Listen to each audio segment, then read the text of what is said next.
అర్జీలు ఇస్తారు. దయచేసి అందరూ ఇక్కడనే ఉండండి అమ్మా.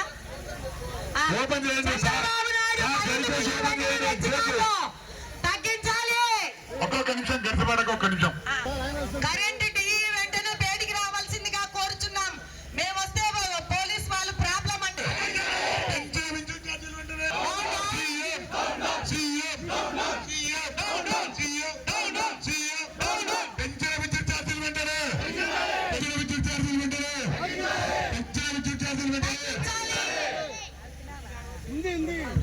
తగ్గించాలి. వెంటనే విద్యుత్ ఛార్జీలు చంద్రబాబు నాయుడు ప్రభుత్వం వెంటనే విద్యుత్ ఛార్జీలు తగ్గించాలి.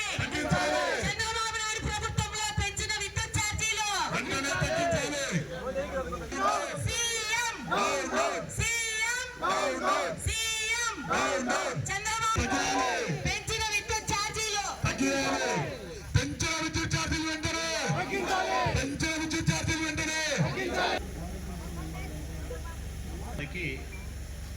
వైఎస్ఆర్ కాంగ్రెస్ పార్టీ వైపు నుంచి హృదయపూర్వకంగా నమస్కరించి విజ్ఞప్తి చేస్తూ ఉన్నాం. మా ఈ నిరసన కార్యక్రమానికి ప్రధానమైనటువంటి కారణం కూటమి ప్రభుత్వం ఏర్పడక ముందు ఎన్నికలప్పుడు ఇచ్చిన వాగ్దానం మేరకు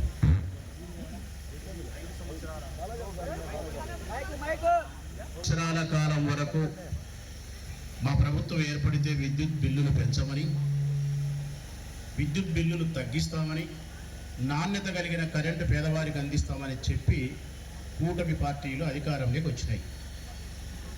అధికారంలోకి వచ్చిన తర్వాత 6 నెలలు గడిచిన కోట్ల రూపాయలు, సుమారుగా 2 బిల్లులు 16,000 కోట్ల రూపాయలు ప్రజల మీద భారం వేసినారు. మళ్ళీ ఒక 7,000 భారం పడే పరిస్థితి కూడా కనిపిస్తూ ఉంది.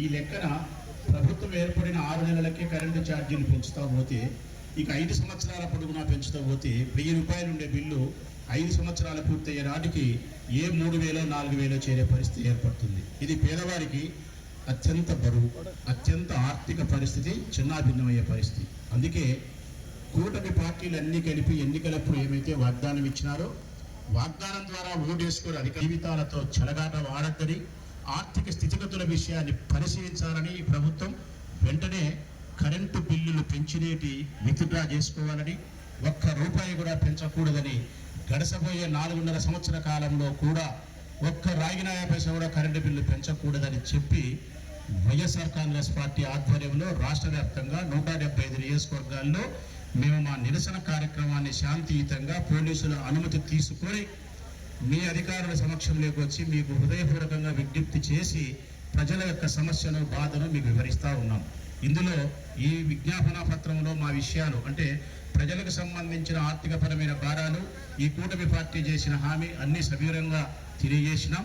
ఈ పత్రాన్ని మీరు ప్రభుత్వానికి పంపాలని, మీ వైపు నుంచి ఇక్కడ జరుగుతూ ఉండే ఈ ఉద్యమ పరిస్థితి తాలూకు విషయాన్ని తెలియజేయాలని, ఇప్పుడు నిర్ణయం తీసుకోకపోతే భవిష్యత్ కాలంలో ఈ ఉద్యమం మరింత తీవ్రతరమయ్యే పరిస్థితి ఉందని, ప్రజలలో ప్రజా వ్యతిరేకత ప్రభుత్వం పట్ల ఏర్పడి కరెంట్ ఆఫీసుల దగ్గరకు వచ్చి చుట్టుముట్టే పరిస్థితి ఏర్పడుతుందని, బిల్లులు కట్టకుండా కూడా ఒకనాటికి మేము పిలుపునియాల్సిన పరిస్థితి వస్తుంది. రాష్ట్ర వ్యాప్తంగా ఎవరే కానీ కరెంటు బిల్లులు కట్టద్దు అని చెప్పి మేము పిలుపునిచ్చి వారి పక్షాన నిలబడే రోజు వచ్చినప్పుడు, బిల్లులే మీకు కట్టకుండా పోయినప్పుడు మీరు కరెంటు కట్ చేస్తే ఈ ఆంధ్రప్రదేశ్ ప్రభుత్వం, ఆంధ్రప్రదేశ్ రాష్ట్రం అంతా కూడా గుడ్డిగా చీకటిగా అయిపోయే పరిస్థితి ఏర్పడుతుంది. ఇది చీకటి ఆంధ్రప్రదేశ్గా మిగిలిపోయే పరిస్థితి ఏర్పడుతుంది. ఆ చెడ్డ పేరు కూటమి పార్టీలకు, ప్రభుత్వానికి మంచిది కాదు, మీకు కూడా మీ శాఖ కూడా మంచిది కాదనే ఉద్దేశాన్ని, ఆ సీరియస్నెస్ను పై అధికారుల ద్వారా ప్రభుత్వానికి తెలియజేయాలని చెప్పి హృదయపూర్వకంగా విజ్ఞప్తి చేస్తూ మీకు మెమోరాండాన్ని ఇస్తా ఉన్నాం.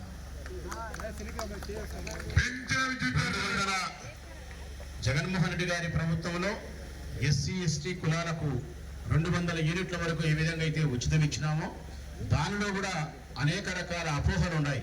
ఈ రోజుకి మీరు ఇస్తున్నారో ఇయ్యలేదో తెలియదు, కానీ 200 యూనిట్ల వరకు విద్యుత్ ఉచితం ఇయ్యలేదని ఒక వార్త బయటకు వస్తూ ఉంది. కాబట్టి దాని మీద కూడా మీరు సవివరంగా మీ అధికారులు ఒక స్టేట్మెంట్ ఇవ్వాల్సిన అవసరం ఉంది. ఎస్టీ లబ్ధిదారులు ఎవరైతే ఉన్నారో వాళ్ళందరికీ 200 యూనిట్ల వరకు జగన్మోహన్ రెడ్డి ప్రవేశపెట్టినటువంటి పథకాన్ని అమలు చేయాలని చెప్పి, వాళ్ళకి ఎప్పుడెప్పుడో పాత బిల్లులన్నీ కలిపి మీరు 2 ఏళ్ల కింద బాకిండారు, 3 ఏళ్ల కింద బాకిండారు అని చెప్పి 4,000, 5,000, 6,000, 10,000, 20,000 బిల్లులు వేసి ఇచ్చి వాళ్ళని సతాయించే పరిస్థితి మంచిది కాదు. ఎస్సీ దళిత బిడ్డలందరూ కూడా పేదరికంలో ఉండేవారు. వారు 2000, 3000 కరెంటు బిల్లులు కట్టే పరిస్థితి లేదు కాబట్టి వారి పట్ల దయాత్మ హృదయాన్ని ప్రభుత్వం కలిగి ఉండి రాగి నయా పైసా కూడా వారితో బిల్లులు వసూలు చేయకూడదని చెప్పి మేము మనస్ఫూర్తిగా విజ్ఞప్తి చేస్తూ ఉన్నాం. ఎన్నికల కంటే ముందు కూటమికి సంబంధించిన పార్టీలన్నీ కలిపి ఈ రాష్ట్ర ప్రజలందరినీ ఉద్దేశించి చంద్రబాబు నాయుడు చెప్పిన మాటలు ఏంటంటే, మేము గెలిచిన తర్వాత కరెంటు బిల్లులు పెంచము, కరెంటు బిల్లులు తగ్గిస్తాము, నాణ్యమైన కరెంట్ ఇస్తాము. ఇది ప్రతి ఊర్లోనూ చెప్పినాడు. ఈ ఊరు ఆ ఊరు అనకుండా 175 నియోజకవర్గాల్లోనూ డప్పు కొట్టి మరీ చెప్పినాడు. ఇప్పుడు ఎన్నికలు అయిపోయినాయి. ప్రజలు వారిని విశ్వసించినారు, వారి అబద్ధాలను నమ్మినారు, ఆశపడినారు, మేలు జరుగుతుందని భావించినారు, కూటమి పార్టీకి ఓటేసినారు. వారు గెలిచినారు. గెలిచిన 6 నెలలు గడవక ముందే 6 నెలలు గడసలే ఇంకా ఇంతలేకే రాష్ట్ర వ్యాప్తంగా కరెంటు బిల్లులను పెంచి, అంటే అంతా ఇంత కూడా పెంచలే, దాదాపుగా 16,000 కోట్ల రూపాయలు ప్రజలపైన భారం వేసినారు. మళ్ళీ ఇంకొక నెల 2 నెలలు ఆగితే మరొక 8,000 కోట్లు కూడా భారం పడుతూ ఉంది. ఈ చొప్పున 5 సంవత్సరాల పొడుగునా కరెంటు బిల్లులు పెరిగే పరిస్థితి వస్తుంది. ఏ మధ్యతరగతి కుటుంబంలో 1,500 కరెంటు బిల్లు వస్తుందో అట్లాంటి వాళ్ళకి ఈరోజు మొదలు పెట్టుకుంటే 5 సంవత్సరాలు గడిచే నాటికి చంద్రబాబు నాయుడు ప్రభుత్వంలో ఖచ్చితంగా అది 4-5 వేల రూపాయల వరకు అయ్యే పరిస్థితి. ఈరోజే ఆ 1,500 రూపాయలు బిల్లు కట్టే వాళ్ళకు రేపు డిసెంబర్ అయిపోతే, జనవరి, ఫిబ్రవరి అయిపోతే కన్నా వేసవికాలం వచ్చేసరికి 1,500 వచ్చే బిల్లు వచ్చే కుటుంబానికి 2,200, 2,300 బిల్లు వచ్చే పరిస్థితి ఉంటుంది.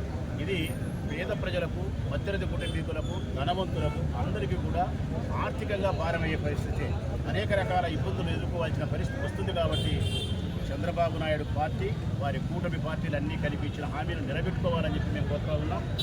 పెంచిన కరెంటు ఛార్జీలను వెంటనే తగ్గించాలని చెప్పి డిమాండ్ చేస్తూ ఉన్నాం.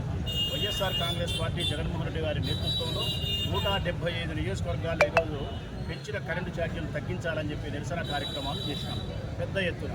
మొట్టమొదటి నిరసన కార్యక్రమం ఇది. పొద్దుటూరు నియోజకవర్గం కానీ అన్ని నియోజకవర్గాల్లో చూస్తే మొట్టమొదటి మన జిల్లాల వారీగా మనం చేసినాం రైతుల కోసం.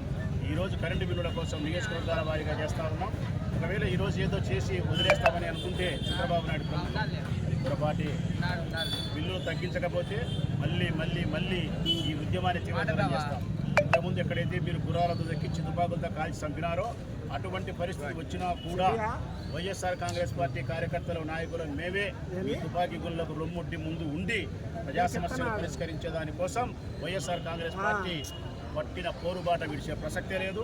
తప్పకుండా కరెంటు బిల్లులు తగ్గించేంత వరకు మేము ఉద్యమాలు కొనసాగిస్తూనే ఉంటాం. నాటికి ఈ కరెంటు బిల్లుల కోసం మేము కానీ మా నాయకుల నాయకత్వంలో ఆమరణ నిరాహార దీక్షలు చేసే రోజు కూడా వస్తుంది. సబ్స్టేషన్లో ముట్టడి చేసే రోజు వస్తుంది. ఒకసారి వైఎస్ఆర్ కాంగ్రెస్ పార్టీ పిలుపునిస్తే కరెంటు బిల్లులు కూడా ఎవరు కూడా కట్టకుండా ఉండే రోజు వస్తుంది. మీరు కరెంట్ ఆఫ్ చేసే రోజులు వస్తాయి. ఈ ఆంధ్రప్రదేశ్ చీకటి ఆంధ్రప్రదేశ్గా తయారయ్యే రోజులు వస్తాయి. మీరు ఏమన్నా ఆషామాషిగా ఏదో వచ్చినారులే ఒకరు 500 మందో 1000 మందో ఒక మెమరాండాన్ని ఇచ్చిపోతారని అనుకుంటే మాత్రం అది పొరపాటే. మీరు పెట్టే కేసులకు కానీ, మీరు పెట్టే బెదిరింపులకు కానీ, మీరు చేసే బైండ్ ఓవర్ కేసులకు కానీ భయపడే పరిస్థితి వైఎస్ఆర్ కాంగ్రెస్ పార్టీ కార్యకర్తలలో ఏ ఒక్కరిలో కూడా లేదు. ఇది రాజశేఖర రెడ్డిని నమ్మి ప్రయాణం చేసిన కార్యకర్తలు, జగన్మోహన్ రెడ్డి నాయకత్వం పట్ల విశ్వాసంతో ఆయన బాటలో నడిచే కార్యకర్తలు. మాకుండేదే ధైర్యం, మాకుండేదే ప్రజాసేవ లక్ష్యం. కాబట్టి ఆ ప్రజాసేవ లక్ష్యాన్ని ఛేదించడం కోసం ధైర్యంగా ఈ కూటమి పార్టీని ఎదుర్కొనేదానికి సంసిద్ధంగా మేము ఉంటాం. అయినా తెలియక నేను ఒక మాట చెప్పాల్సి వస్తుంది ప్రజలకు. చంద్రబాబు నాయుడు అబద్ధాలు చెప్పడం, మోసం చేయడం కొత్తన, ఈ ప్రజలు మోసపోవడం పాతన. రెండూ పాతవే, కొత్తవేవి కాదు. అయినా సరే పేదరికం చెడ్డది కాబట్టి పదే ఆయన అబద్ధాలు చెప్తా ఉన్నా, మోసాలు చేస్తూ ఉన్నా. పేదరికం చెడ్డది కాబట్టి నమ్మి మోసపోతూ ఉన్నారు. కనీసం ఈ ఇంగిత జ్ఞానం అన్న ఈ ప్రభుత్వానికి ఉంటే పేదవాళ్ళను మోసం చేయకూడదు, ఆకలితో అలమటించి జీవన పోరాటం చేసే పేదరిక మధ్యతరగతి కుటుంబీకులను అన్యాయం చేయకూడదనే కనీస ఇంగిత జ్ఞానం ఈ ప్రభుత్వానికి ఉంటే ఎప్పుడైనా మేము చేసిన ఈ నిరసన కార్యక్రమం తర్వాత తిరిగి వచ్చి కరెంటు బిల్లులు తగ్గించాల్సిన పరిస్థితి వస్తుంది. ఇదే విధంగా కొనసాగితే ఒకనాటికి ఈ ఆంధ్రప్రదేశ్ రాష్ట్రంలో కరెంటు ఉండదు. అందరూ కరెంటు వద్దని చెప్పి పాత పద్ధతిలోనే ఒక 100 సంవత్సరాల వెనక్కిపోతే ఏ విధంగా కిరసనాయలు పోసుకొని ల్యాంటర్లు, గుడ్లు మెయింటైన్ చేసినామో అదే పరిస్థితే ల్యాంటర్లు, గుడ్లు మెయింటైన్ చేసే పరిస్థితి వస్తుంది. ఈ ల్యాంటర్ల పరిస్థితిలోకి పోకుండా, ఈ రాష్ట్రం వెనకబడిపోకుండా ఉండేదానికోసం మీ ప్రభుత్వంలో మార్పులు చేసుకోవాలని చెప్పి విజ్ఞప్తి చేస్తూ ఉన్నాం. ఈ కూటమి ప్రభుత్వం ఏర్పడిన తర్వాత ఒక్క సంక్షేమ పథకం కూడా అమలు కావడంలే, రైతు ప్రయోజనాలను పరిరక్షించడంలే, ఫీజు రీయింబర్స్మెంట్లు కట్టడంలే, చెప్పిన హామీలను అమలుపరచడంలే, కరెంటు బిల్లులు పెంచి ఒక్క మాటలో చెప్పాలంటే ఈ ప్రభుత్వం వైపు నుంచి ఇప్పటి వరకు రాగిన 50 పైసా కూడా ప్రభుత్వం ద్వారా బ్యాంకుల నుంచి ప్రజలకు 6 నెలల కాలంలో ఒక్క పైసా అందలే. ఇచ్చిన సామాజిక పెన్షన్ తప్ప ఏ బ్యాంకింగ్ మేనేజర్ని అడిగినా చెప్తా ఉన్నారు. ఈ 6 నెలల కాలంలో ప్రజలకు సంబంధించి ప్రభుత్వం నుంచి రాగి పైసా మా బ్యాంకుకి రాలేదు, ఆ ట్రాన్సాక్షనే లేదు, ప్రజల దగ్గర డబ్బు లేదు, ఆర్థికపరమైన ఇబ్బందుల్లో ఉండారు. జగన్మోహన్ రెడ్డి ప్రభుత్వం ఉన్నప్పుడు ప్రతి బ్యాంకుకి, చిన్న బ్యాంకుకి కూడా నెలకు 2 కోట్లు 3 కోట్లు వచ్చేది. పెద్ద బ్యాంకులకైతే 100 కోట్ల రూపాయల డబ్బులు వచ్చేది. ట్రాన్సాక్షన్ జరిగేది. ప్రజల దగ్గర, మహిళల దగ్గర వేల రూపాయల డబ్బులు జరిగేవి. వ్యాపారాలు జరిగేవి. రియల్ ఎస్టేట్ వ్యాపారాలు జరిగేది.